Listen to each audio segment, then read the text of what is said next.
नमस्ते सम्पूर्णमा। आजको भिडियोमा म नेपालका यस्तो महान व्यक्तित्वको बारेमा चर्चा गर्न गइरहेको छु जसको नाम अहिले देश तथा विदेशका विभिन्न कुना-कुनामा चर्चाको शिखरमा छ। उहाँ को हुनुहुन्छ भनेर तपाईहरूले अनुमान लगाउँदै गर्नुहोस्। हामी चुनावी निर्वाचनको सङ्घारमा छौँ। अहिले देशका विभिन्न कुना-कुनामा चुनावी प्रचार प्रसारले रौनक छाएको छ। नेपालमा रहेका विभिन्न पुराना र नयाँ राजनीतिक दल तथा स्वतन्त्र उम्मेदवारहरूले आफ्नो पक्षमा मतपरिणाम ल्याउन र विजय प्राप्त गर्न विभिन्न प्रकारका चुनावी बाचासहित घोषणापत्र बनाएर मतदाताहरूसँग हात जोड्दै खुट्टा ढोक्दै र अझै गाउँमा मतदाताहरूले जुन काम गरिरहेका छन् त्यसमा सघाए जस्तो गर्दै भिडियो र फोटोसुट गर्दै प्रचार प्रसार गर्न व्यस्त छन्।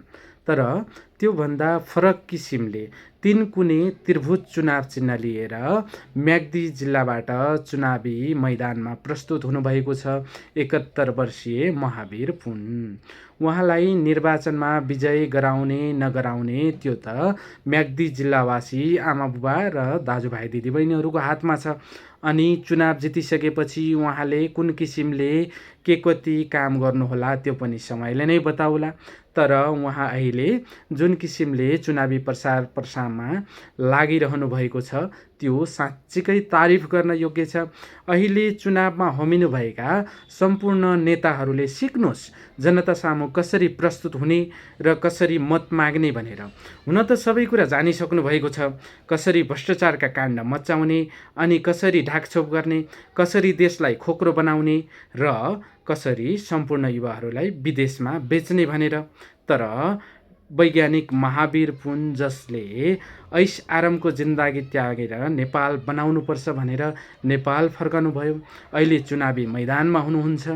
देशमा चुनाव प्रचार प्रसारका लागि करोडौँ खर्च गरिरहेका बेला विभिन्न नेताहरूले करोडौँ खर्चिरहनु भएको छ। यो अवस्थामा तर महावीर पुनको इमान्दारिताले गर्दा त्यहाँका मतदाताहरूले नै उहाँलाई चुनावी खर्च भनेर पैसा चाहिँ दिइरहनु भएको छ। अन्यत्र ठाउँमा नेताहरूले जनतालाई पैसा बाँडिरहनु भएको छ प्रचार प्रसारका लागि भनेर पैसा दिइरहनु भएको छ, खाजा खर्च यावत अन्य किसिमका खर्च भन्दै। तर चाहिँ म्याग्दी जिल्लामा भने त्यहाँका मतदाताहरूले नै महावीर पुनलाई तपाईँका लागि चुनावी खर्च भनेर त्यहाँका जनताहरूले पैसा दिइरहनु भएको छ। यो एउटा अनौठो विषय हो। अर्को अनौठो विषय भनेको उहाँ आफै मन्त्री बनेको बेला मन्त्री क्वार्टरमा बसेर आफैले खाना बनाएर खानुभयो। त्यो पनि एउटा अनौठो काम हो। उहाँको साधारण जीवनशैली छ, सामान्य भाषामा बोल्नुहुन्छ। सम्पूर्ण नेपालीहरूलाई उहाँ आफैले 71 वर्षको भइसकेको हुनाले दाजुभाइ दिदीबहिनी भनेर बोल्नुहुन्छ, ठेट भाषामा बोल्नुहुन्छ, न कुनै चिल्ला कुरा गर्नुहुन्छ, न कुनै झुट्टा आश्वासन बाँड्नुहुन्छ। तपाईहरूलाई मन लाग्छ भने मलाई मत दिनुहोस्, म चुनावी मैदानमा आएको छु, मेरो चुनाव चिन्ह त्रिभुज हो, तपाईहरूलाई म मन पर्छ मन लाग्छ भने मत दिनुहोस् भनेर उहाँले चाहिँ मत माग्दै हिँड्नु भएको छ। उहाँको यो साँच्चीकै तारिफ गर्न योग्य चुनावी प्रचार प्रसार हो।